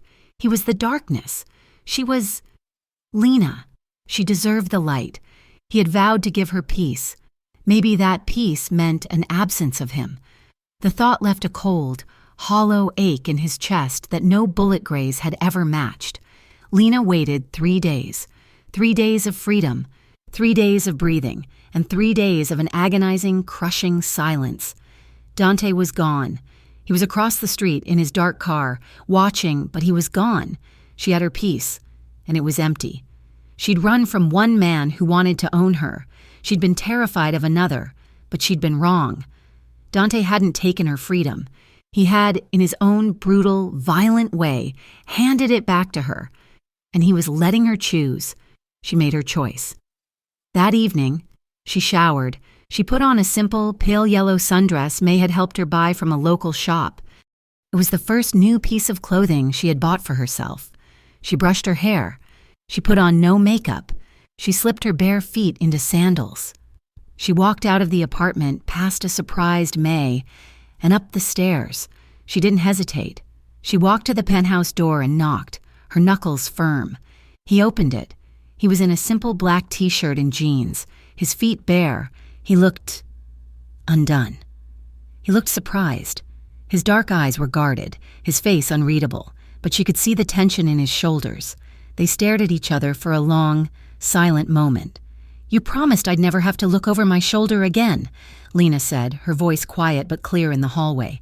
"You kept that promise." He just nodded, his jaw tight. "But you didn't promise to stay away," she said. "So don't—" She walked past him, into his apartment. He shut the door. The sound of the deadbolt clicking home was a final, sealing sound. He turned. She was standing in the middle of his living room, bathed in the soft light of the setting sun, which poured through the massive windows. She looked so small, so fragile, in his stark, empty fortress, but she wasn't. She was the strongest person he had ever known. He didn't move. He was afraid to... She took the power from him. She was no longer the victim. She walked toward him, her steps measured, certain. She didn't stop until she was standing directly in front of him, her head tilted back to look up at him. "You're not him," she whispered. "I was scared, and I was wrong." She lifted her hand, not in fear, not to bandage him, but in a gesture of pure choice. She laid her palm flat on his chest, right over his heart. It was hammering, a frantic, trapped bird against her hand. His hands came up, hovering at her waist, not daring to touch her. "Lena," he breathed, his voice raw. I'm... She silenced him. She rose on her toes and kissed him. This time, she was the one who took the lead. It was not a kiss of fear, or adrenaline, or desperation. It was a kiss of gratitude. It was a kiss of claiming. It was a kiss that said, I am here. I am whole, and I choose this. A sound broke from his throat, a low groan of surrender, and his arms finally closed around her, pulling her tight against him, his hands gripping her back as if he would never let her go. He kissed her back. All his control, all his distance, shattering. He poured all his loneliness, all his dark, silent worship into that kiss. He picked her up, his arms strong under her legs, and carried her to the bedroom. He didn't turn on the lights. They made love in the twilight, in the silence. It was not like the first time, which had been a frantic shield against the dark. This was a slow, deliberate unwrapping. This was about hearts, exposed and raw. Lena was the one who guided them. Her hands explored his face, his shoulders, the old scars on his ribs. She was not afraid. She learned the landscape of him. He let her, his body trembling under her touch, his devotion absolute. He moved over her, his forehead pressed to hers, their hands laced together, his fingers gripping hers. They just looked at each other, their eyes speaking a language of broken pieces and profound healing. It was a silent, solemn vow. When he finally made them one, it was a slow, reverent act of belonging. It was not a taking. It was a homecoming. Lena quit her job at the daily grind. Sal was sad to see her go. She found a new one, a full-time position with benefits, at a bright, upscale cafe across town. It was a place with big windows, pastries made by a French chef, and customers who tipped in double digits. Dante never came there, not during the day. He respected her new life, her professional space. He would not taint it with his presence, with the whispers that followed him. But at 7 o'clock, when her shift ended, his black SUV was always there, parked across the street, a silent, waiting shadow. She would walk out and he would get out, open the passenger door for her, and they would drive home. It was private. It was respectful. They found their rhythm in the quiet moments. They rarely went out. Their world was the apartment, the roof, and the late-night walks. One night, they were walking in the park, long after the families and joggers had gone home. The moon was high, casting silver light on the empty pathways. He stopped her under a large oak tree. "I have something for you," he said. He pulled a small, dark blue box from his pocket. She opened it. Inside, on black velvet, was a silver necklace. It wasn't delicate. It wasn't covered in diamonds. It was a heavy, solid, beautifully made chain, like a piece of polished liquid armor. She was speechless. He took it from the box. "Turn around," she did, lifting her hair. He fastened it around her neck. It was cool, and then immediately warm against her skin. It was heavy, a noticeable, comforting weight. She turned back to him, her fingers on the metal. "So even when I'm not near," he said, his voice low, his rough thumb tracing the line of the chain to where it settled in the hollow of her throat, "you know who you belong to." She met his eyes, and she understood. It wasn't a collar. It wasn't a brand of ownership. It was a tether. It was a shield. It was his promise, in metal, that she was his. Not his property, but his responsibility, his heart. A rival crew, the same ones from the purple car, tried to stir up trouble again. They thought Dante's handling of Brent was a sign of weakness. They mistook his mercy for a lack of resolve. His men prepared for war. Rico was checking weapons, his eyes bright, but Dante handled it differently. He didn't meet them in a garage. He didn't use tire irons. He made 2 phone calls. One to a contact in the Port Authority, which shut down the crew's main smuggling route. The second to a bond enforcement agent who just happened to be looking for the crew's leader on an old warrant. It was bloodless. It was precise. It was devastating. His men were stunned. They looked at him with a new kind of awe. He was not just a brawler. He was a king. Dante, for his part, found that he preferred it. The clean, quiet victory felt better than the hot, coppery taste of violence. Lena's influence wasn't making him soft. It was making him smart. Lena's confidence, no longer suppressed by fear, began to bloom. The woman who had arrived with just a backpack started to take up space in the world. She found a community support group held in a church basement for women who had survived relationships like hers. The first time, she just listened. The second time, she spoke. Her voice was quiet, but it didn't shake. She told her story, and in telling it, she took away its power. She bought a sketch pad and a set of charcoal pencils. She started to draw again. She drew the view from Dante's window. She drew May's hands, wrinkled and strong. She drew the sharp, beautiful lines of Dante's face while he slept. She saw the quiet yearning in May's eyes and started saving. "You should go. May," she said one evening, pushing a small stack of bills across the kitchen table. "Go see your cousin in Florida? Take the bus trip you're always talking about?" May wept, and for the first time, they were tears of joy. Lena was building a life, not just inhabiting one. She walked home, the silver necklace a comforting weight under her shirt, her head high, smiling at the corner boys who were no longer her guards, but her neighbors. She would step into the building, into the arms of the man who waited for her, and the city, for once, seemed to quiet around them. The peace lasted for 6 weeks. It was a new, strange, and beautiful reality for Lena. Her life, once defined by the 4 walls of a room and the sound of a key in the lock, now stretched across the entire city. She excelled at the new cafe, her managers praising her quiet efficiency and her gentle way with customers. She filled 3 sketchbooks. She went to her support group every Tuesday, and her voice, once a whisper, was now clear and steady when she spoke. She and Dante had settled into a rhythm that was as solid and dependable as the city itself. Theirs was a love built in the quiet. It was in the way he'd be waiting for her at 7, the passenger door already open. It was in the way she'd sit on the floor of his apartment, sketching, while he worked silently at his desk. The only sounds, the scratch of her charcoal and the turn of his page. It was in the weight of his arm over her in the dark, the heavy, constant proof that she was not alone. The past was a scar, but it was a scar that had finally healed, no longer tender to the touch, until the text message. She was on her break, sipping a coffee, when her phone buzzed, an unknown number, just a link. Curious, she tapped it. Her world dissolved. It was a blog, a public, anonymous blog, and it was full of pictures of her, pictures she had never known he'd taken.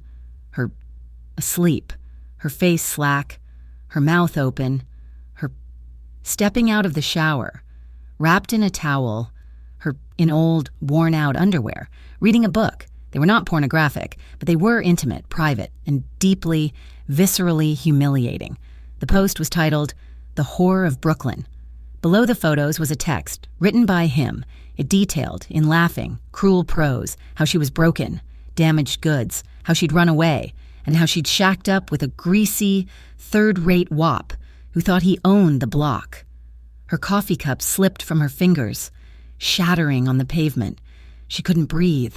The cafe, the sun, the people walking by, it all vanished. She was back on the balcony. She was cold. She was barefoot, and he was watching her through the glass. Another text came through. From the same number. "I told you I'd ruin you. Everyone sees you now. Lena, just like I do. Damaged." She didn't cry.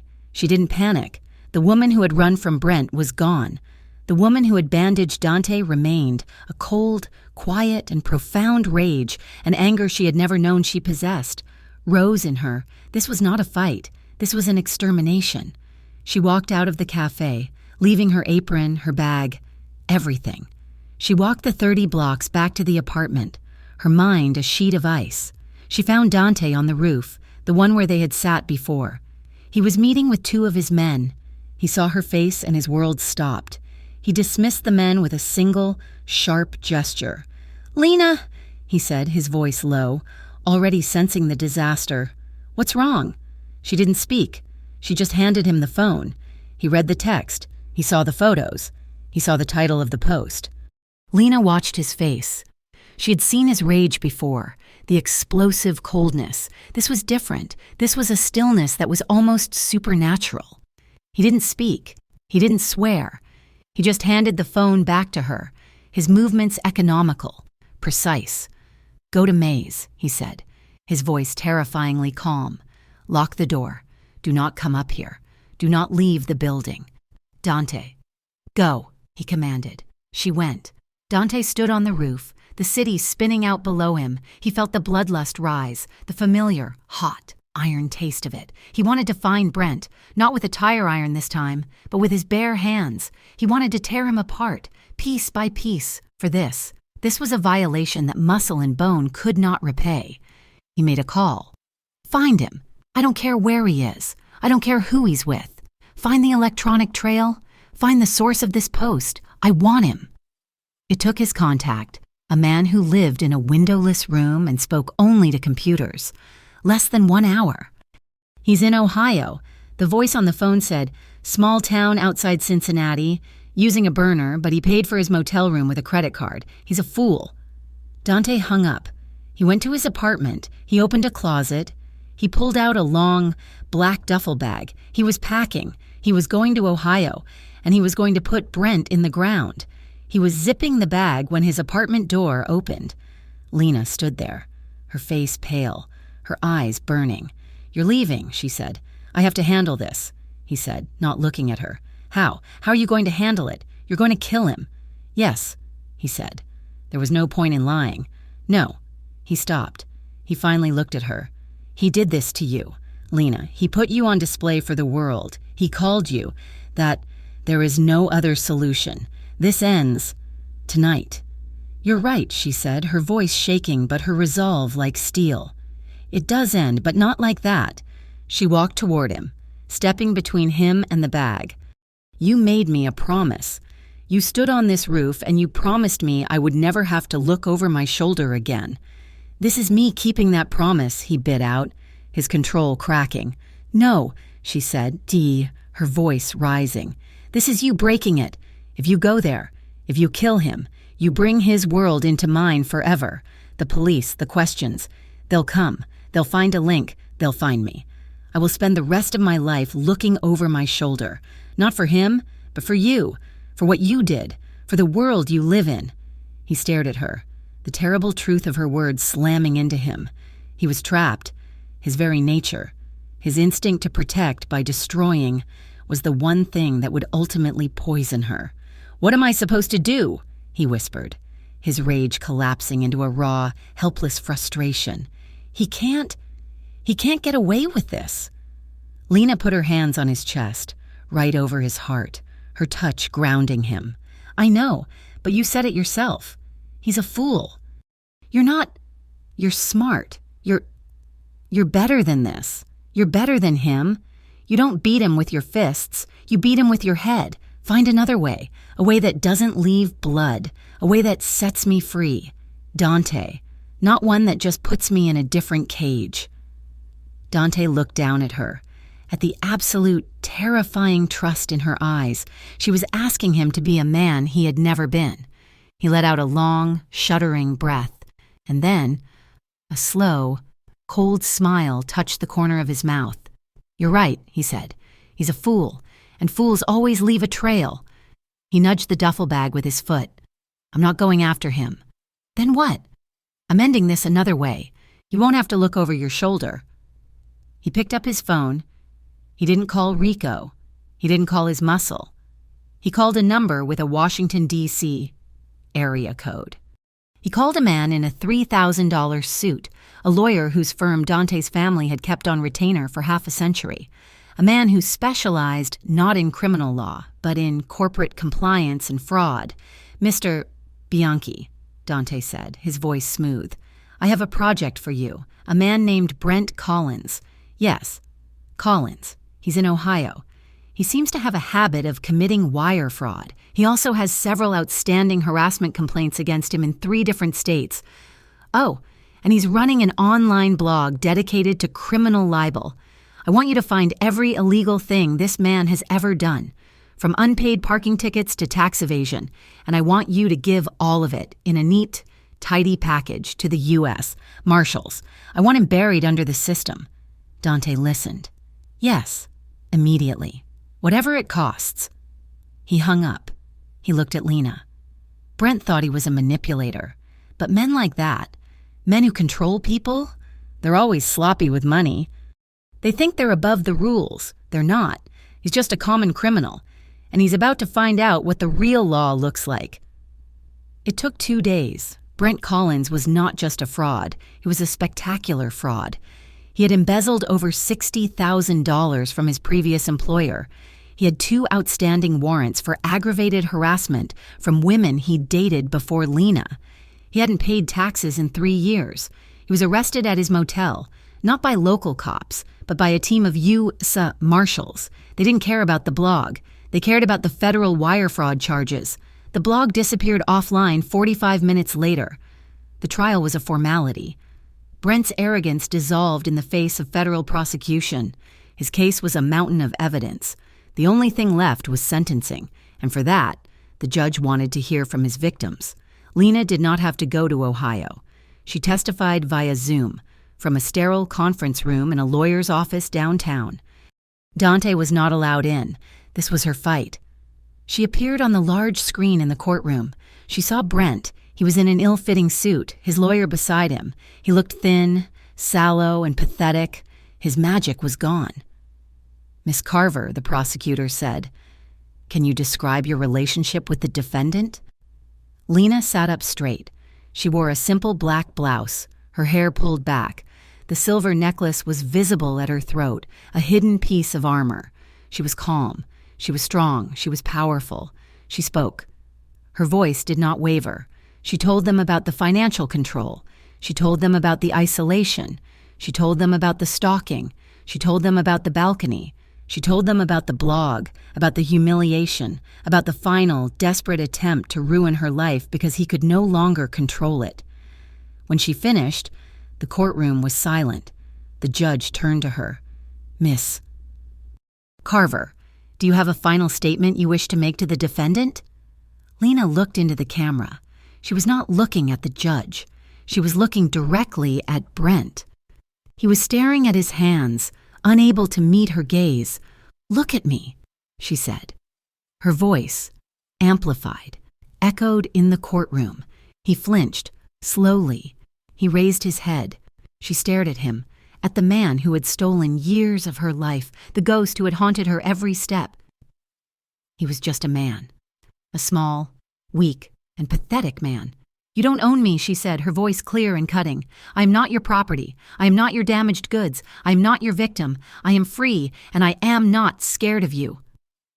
Brent was sentenced to 7 years in federal prison. Lena walked out of the lawyer's office into the bright afternoon sun. She stood on the crowded sidewalk, and for the second time, she breathed. But this breath was different. The first one had been relief. This was victory. She had closed the chapter. She had written the final word. She closed the book for good that night. Dante didn't take her home. He drove, his hand covering hers on the center console, the SUV silent. He drove through the city, over a bridge, to a part of Brooklyn she didn't recognize. He parked in front of a tall, elegant, pre-war brownstone on a street lined with trees. "Where are we?" she asked. "A place I've been working on," he said. He led her inside, up a flight of stairs, and then up another, narrower flight. He unlocked a heavy steel door, and she stepped out. Not into an apartment, but into the open air. They were on the roof, but it wasn't a bare, concrete ledge. It was a garden. It was his secret space. All around them were large wooden planters overflowing with flowers, roses, lavender and night-blooming jasmine. String lights were woven through a small trellis, casting a warm, golden glow. In the center, a small table was set for 2, surrounded by dozens of white candles. And from a small, hidden speaker, her favorite music was playing, a soft instrumental piece. "Dante," she breathed, her hand flying to her mouth. "This is beautiful." "It was my mother's," he said quietly, his voice rough. "Before she left, she loved flowers. I kept it. No one else comes up here. Ever." He was showing her his soul, the one piece of him that wasn't steel and shadow, the one piece that was soft, that remembered his mother. that knew how to grow things. He led her to the table and pulled out her chair. He poured her a glass of wine. They sat in the candlelight, the city a distant, glittering carpet below them, the air smelling of jasmine and wax. "To you, Lena," he said, raising his glass. To today, to your strength." "To us," she replied, her eyes shining, clinking her glass against his. After a long time, he stood up and came to her, taking her hand, pulling her to her feet. He held her, his arms wrapped around her waist, and they swayed slowly to the music, not speaking. "I love you," she whispered into his chest, her heart so full it ached. You saved me." "No," he said, his voice thick, pulling back to look at her. "You saved me. I was just darkness. Lena, I was just my father's son. You made me something else." He reached into his jacket pocket. She tensed, thinking. For a wild second. It was a ring, but it wasn't. He pulled out a set of keys. They were new, shiny, and attached to a simple leather fob. I don't know how to do this," he stammered, the great, powerful Dante Morello, fumbling for words. I can't give you a normal life. I can't give you white picket fences. I am what I am, but I can give you this." He pressed the keys into her palm. "It's a new apartment," he said, his voice raw. "The brownstone, downstairs, the whole second floor. I had it redone, from your sketches. The big windows you like, the color you were talking about for the walls, a studio, for your art." Lena's knees went weak. She looked from the keys to his face. It's not for me," he said, rushing. "It's for you. It's in your name, only your name. There are no strings, no shadows, no landlords, just us. A future, if you want it." He was proposing, not with a ring, a symbol of possession, but with keys, a symbol of freedom, a home. Tears, not of fear or sadness, but of pure, profound joy, streamed down Lena's face. She wrapped her arms around his neck, burying her face in his shoulder, and she kissed him. It was not a kiss of passion, but of deep, earth-shattering love. It was slow, and it was tender, and it was a promise. "Yes," she whispered against his lips. "Yes." She pulled back, her hands on his face, his dark, beautiful, complicated face. "You never asked me to be yours." She wept, her voice thick with emotion. "You just made it safe to be myself." He held her, his forehead pressed to hers, and for a long time, they just stood there. Two broken, solitary people who had somehow, against all odds, become whole. The final scene. Weeks later, Lena is walking home, but she's not walking back to Maze. She's walking to the brownstone. It's late autumn, and the air is crisp. She's wearing a coat, and she's smiling, a real, easy smile. She passes people. She nods. She's just another woman in Brooklyn. The silver necklace, her tether, her anchor, shines at her throat, a secret comfort. She turns the corner onto her street, the one with the trees. He's there. Dante is waiting for her, sitting on the top step of their stoop. He's not the lion guarding his territory anymore. He's just a man, waiting for the woman he loves to come home. He stands as she approaches. He doesn't say a word. He just opens his arms. Lena steps into his embrace, sliding her arms around his waist, pressing her face into the familiar, safe warmth of his chest. He holds her tight, his chin resting on the top of her head, and as they stand there, holding each other on the steps of their home, the entire city, with all its noise and all its rage and all its history, seems to quiet around them. Thank you so much for listening to this story. I hope you enjoyed the journey with Lena and Dante. Where in the world are you listening from? Let me know in the comments. Be sure to subscribe to Mafia Romance Stories for more content just like this. And please share your thoughts on the story in English.